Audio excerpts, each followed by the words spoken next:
잠깐 지난번에 산상수 수련인데요. 이제 이건 지난번에 했는데 좀 이제 나가비네. 어떻게 된 거야? 이걸로 거기끔 돼 있나? 이제 넘겼어. 그 이거 주례 내가 할게.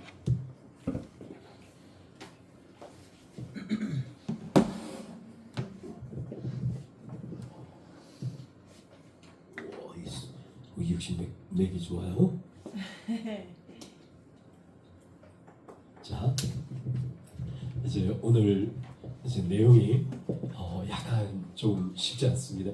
이거 할 때마다 이제 마음에 부담이 되는 건 가끔은 제 자신조차도 여러분께 이렇게 말씀을 나누지만 가끔 저도 잘 몰라요. 그런 영적 세계를 저도 잘 몰라요. 솔직하게 여러분한테 그거 이야기하면서 이렇게 말씀드리는 건 앞으로 이렇게 느꼈으면 좋겠다.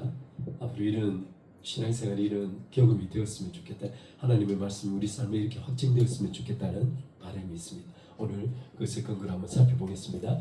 지난번에 이 부분을 다뤘죠. 새 언약의 핵심. 자, 다시 한번 상기해보죠.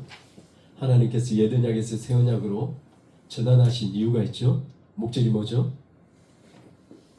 깰 수 없는 언약? 오케이. 가끔 늘 모르니까 고맙긴 합니다. 이게 하나님께서 옛 언약에서 새 언약으로 바꾸신 근본적인 취지는 그들이 내 언약을 파괴하였습니다. 따라서 하나님께서 옛 언약에서 새 언약으로 바꿀 때는 하나님께서 그들이 언약을 파괴할 수 없는 방식으로 바꾸고자 하신 거예요. 바꾸어 말하면 우리의 구원을 잃어버릴 수 있다 없다? 누구의 의주에서 보존되는 거죠? 하나님께서 직접 하시겠다는 게 새 언약의 본질입니다. 따라서 하나님께 지난번에 말씀드린 대로 하나님께서는 그들이 언약을 파괴했는데 이 죄의 원인을 누구에게 돌린다? 사람에게 돌리지 아니하고 율법에게 돌리시는 거죠. 그 율법의 문제를 대체하시면서 로마서 8장 3절에 율법이 인간의 육신으로 말미암아 연약하여 할 수 없는 그것을 하나님께서 하시나니 곧 예수 그리스도 그 아들을 육신이 있는 죄의 모양으로 보내사 육신에 있는 죄를 정하시고 육을 쫓지 않고 영을 쫓아 행하는 자에게 율법의 요구가 이루어지게 하려 하심이니라. 누가 하신다고요? 새 언약의 본질 하나님께서 하신다고. 그 첫 번째 과정이 바로 이 히브리서의 기록입니다. 자, 히브리서의 기록은 뭐죠? 첫 번째, 예수 그리스도는 무엇을 변화시켰다? 대제사장직을 변화시켰다. 예수님께서 어느 지파 사람이죠? 유다 지파. 근데 대제사장은 어느 지파죠? 율법 속에서 레위 지파, 아론의 지파죠. 따라서 첫 율법, 옛 언약의 율법 속에서는 예수님이 대제사장이 될 수 있다 없다? 없다. 따라서 대제사장직이 바뀌었은즉 히브리서 7장 12절에 대제사장직이 바뀌었은즉 뭐가 바뀌어야 한다? 법이 바뀌어야 한다. 근데 히브리서 기자가 여기까지만 설명하고 더는 설명하지 않았어요. 왜냐하면 히브리서 그 편지를 받은 사람들이 아직도 젖을 먹고 단단한 음식을 먹지 못할 수준이라 더 설명을 깊이 갈 수 없었던 거죠. 자, 여기서 마치 두 번째, 제물을 변하죠. 제물은 그동안 옛 언약의 율법 안에서 늘 황소와 염소 피로 들었죠. 그러므로 히브리서 10장이 뭐라고 말씀하시죠? 그것이 동물의 피가 사람의 죄를 없이 하지 한다 못한다? 못한다. 그래서 매번 속죄제 1년에 한 번씩 속죄제를 드려서 전체 민족이 올 때마다 늘 하는 일이 뭐다? 죄를 다시 상기하는 일만 했어요. 죄를 없이 하지 못하는 거죠. 이 말을 역으로 바꾸면 예수 그리스도의 속죄의 피는 우리의 죄를 없이 하신다. 심지어 여기 히브리서에는 consciousness라고 되어 있어요. 죄를 의식하며. 예수 그리스도는 무엇을 멈추고자 하냐면 죄를 의식하는 것을 멈추고자 하시는 거예요. 아까 다윗을 정확하게 가슴에 꼭 새기셔야 합니다. 다윗이 자신의 죄를 대하는 태도는 옛 언약 속에서 있어요.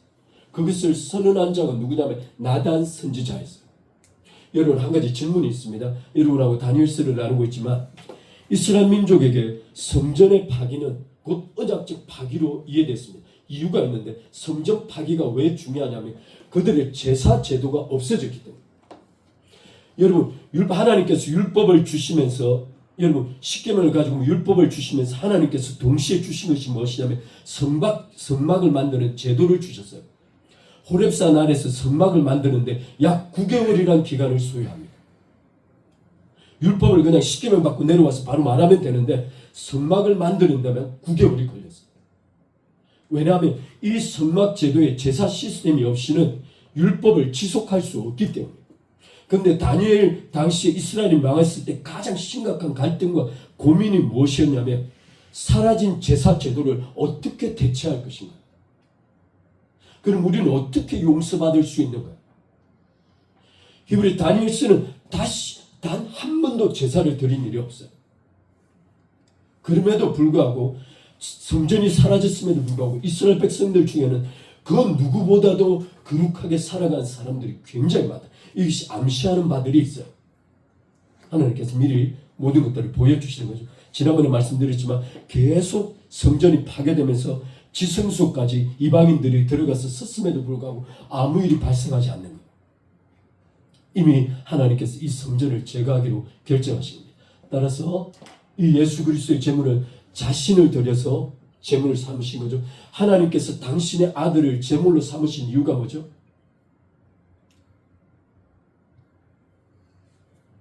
동물의 제사의 한계가 뭐죠? 죄를 없이 못하니까 계속 드려야 돼요.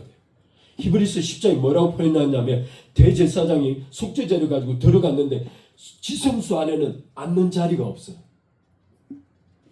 바꿔 말하면 제사가 마치지 않았다는 뜻이에요. 내년에 또 드려야 하고 내년에 또 드려야. 근데 히브리서 기자가 말해요. 예수 그리스도께서는 영당분에 자기를 들으시고 하나님의 보좌 우편에 영원히 앉으신 거예요. 제사가 멈춘 겁니다. 하나님께서 제사를 멈추고자 하셨어요. 당신의 백성들이 끊임없이 죄를 상기하는 것을 하나님은 중단시키고자 하시는 겁니다. 제가 아까 지난 주 오전 예배 설교를 맨 마지막에 그리스도인과 다니엘의 차이를 보여줬죠. 그 핵심이 무엇이냐면 우리는 어떤 용서를 받았는가에 대한 문제인데 하나님은 왜 그렇게 용서하셨는가? 하나님은 새 언약을 통해서 인간의 죄를 왜 그렇게 용서하기를 원하셨는가? 어떤 목적으로? 하나님께서는 그리스도인들을 마치 아무런 죄 없던 것처럼 만들고자 하셨어요. 그 목적이 뭘까요? 이제 이것이 다음 주에 설교 내용이라 다음 주에 넘어가도록 하겠습니다. 자, 세 번째 참 성전입니다. 예수님께서 들어가신 곳은 땅에 있는 성전이 아닙니다. 예수님께서 유다 지파였기에 그분은 들어갈 수 없습니다. 근데 예수 그리스도께서 대제사장이 되어 자기의 피를 가지고 어디로 들어가셨죠? 하늘 성전으로 직접 들어가셨습니다. 하나님의 보좌 앞으로 직접 나아갔습니다. 그리고 당신의 피를 하나님 앞에서 뿌리셨습니다. 하나님께서는 그 피를 흠량하시고 받으셨습니다. 그 증거가 땅에 있는 지성소의 휘장을 위에서부터 아래서 찢어서 없애버리는 거예요. 따라서 지성소의 휘장이 제거되었으면 땅에 있는 성막 자체가 완전히 무효화되었음을 이야기하는 거예요.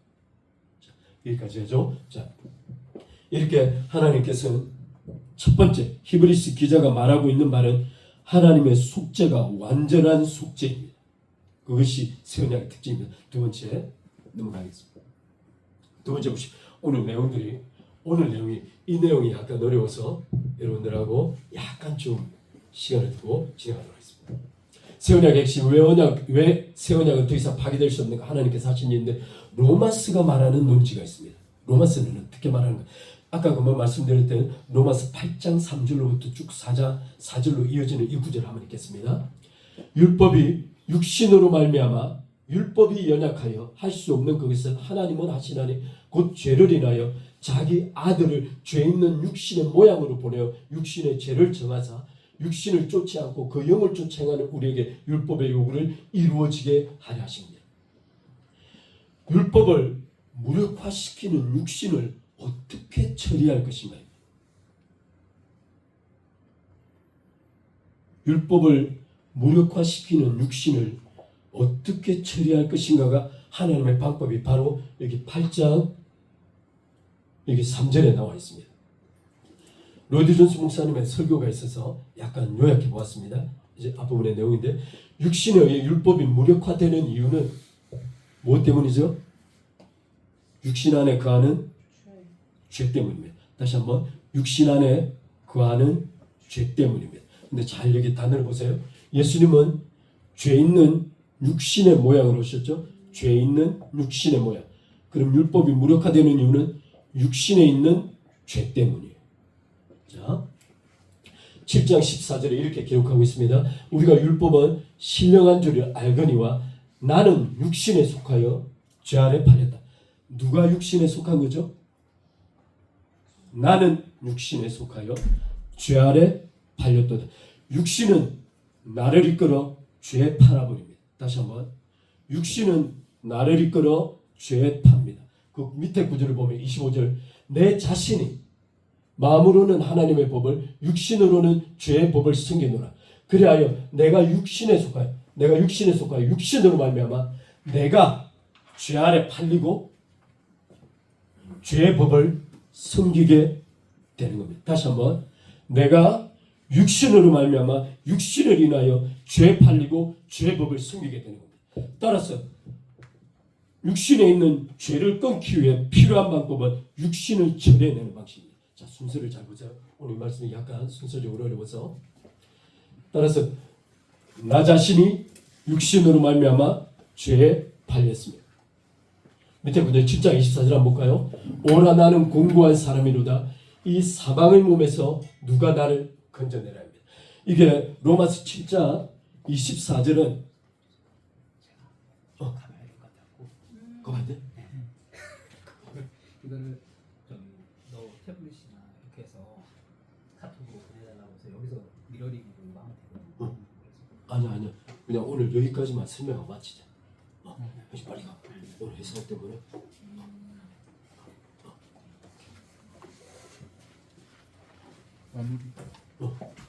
여기까지 그냥 하고 마치겠습니다. 자, 지금 빨리 읽겠습니다. 이때 중요하니까. 자, 하나님의 방법 첫 번째, 잘 보십시오. 첫 번째 보십시오. 죄 있는 육신의 모양으로 예수님을 보내시는 겁니다. 여기 보시면 죄 있는 육신과 육신에 있는 죄가 서로 대치됩니다. 다시 한번, 죄 있는 육신과 육신에 있는 죄가 서로 대치되죠. 근데 하나님의 방법 두 번째는 뭐냐면 우리의 죄를 예수님께 전가시키는 겁니다. 다시 한번, 우리의 죄를 예수님께 전가시킴으로 죄 있는 육신의 모양이 실질적으로는 죄화되는 거죠. 하나님의 관점에서 간주하시는 겁니다. 그렇게. 따라서 육신의 모양, 죄 있는 육신의 모양으로 오신 예수님께서 우리의 죄를 하나님께서 전가하심으로 그분이 육신에 있는 죄가 되어져 주시는 겁니다. 따라서 이 과정을 통해서 예수님께서 육신에 있는 죄의 모양이 되셔서 십자가에 달리시는 겁니다. 세 번째, 3절. 따라서 예수님께서 십자가에 달리신 것은 죄 있는 육신의 모양으로만 달리신 것이 아니고 육신에 있는 죄로 십자가에 달리신 겁니다. 따라서 예수님의 십자가는 근원적으로 육신에 있는 죄 자체를 처리하시는 겁니다. 자, 어제 말씀과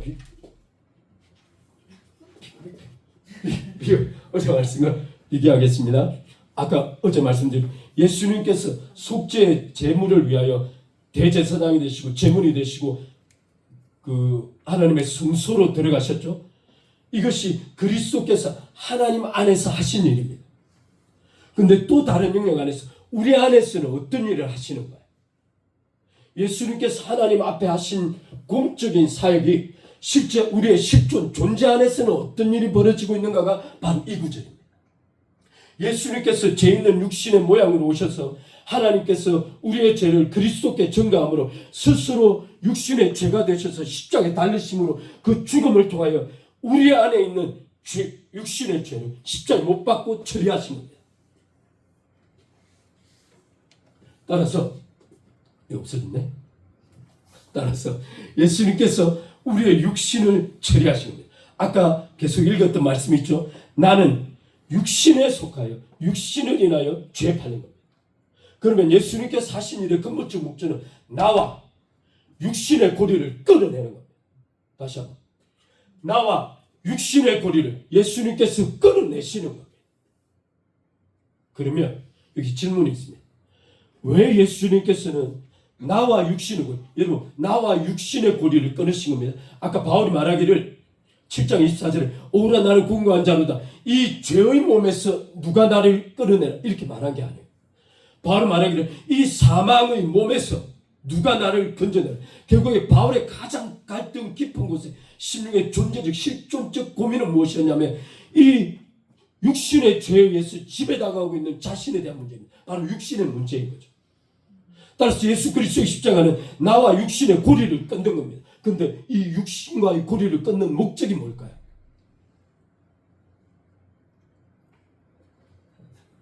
여기 갑자기 사람이 맨 밑에 줄에 뭐라고 써있냐면 맨 밑에 줄 8장 4절 한번 볼까요? 8장 4절 8장 4절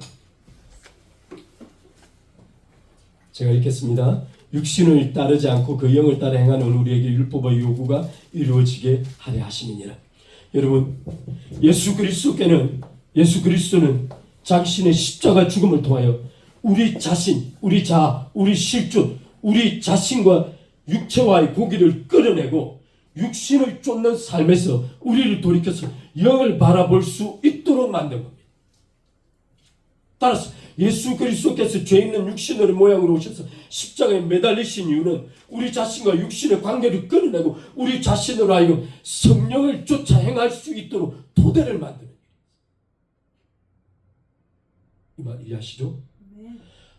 바로 그래서 8장 3절에 하나님께서 하시나니라고 말하고 먼저 말씀하시기를 예수 그리스도를 죄 있는 육신의 모양으로 말해 육신에 있는 죄를 정하사 죄를 정하다는 이 말은 콘뎀네이션입니다. 죄를 정죄하여 제거해내다.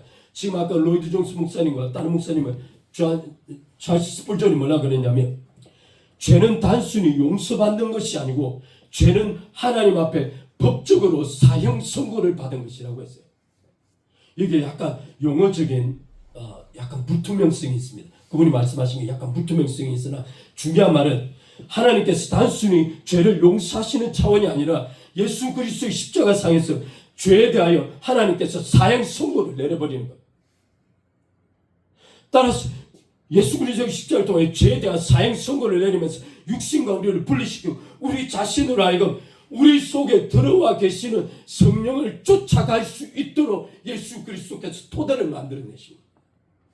그리하여 성령께서 오시고 우리 안에 내주하시면서 우리로 하여금 우리 안에 우리 영과 하나 되셔서 우리를 하나님께 열매 맺을 수 있도록 하시는 분이 바로 성령 하나님이십니다. 따라서 예수 그리스도의 사역의 궁극적 방향성은 성령께서 역사하실 수 있도록 우리 존재 자체를 준비하는 데 있습니다.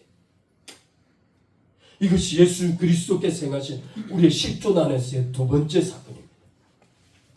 제가 다음 주에 살펴볼 내용은 그렇다면 성령께서 우리 안에 오셔서 어떻게 행하시는가를 살펴볼 거예요.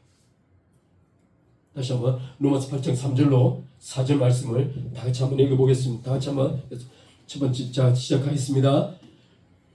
율법이 육신으로 말미암아 연약하여 할 수 없는 그것을 누가 하시나니 하나님이 하시나니 누구를? 자기 아들을 죄 있는 육신의 모양으로 보내사 죄를 의태하시고 정하시고 육신을 쫓지 않고 영을 쫓아 행하는 우리에게 율법의 요구가 이루어지게 하려 하십니다.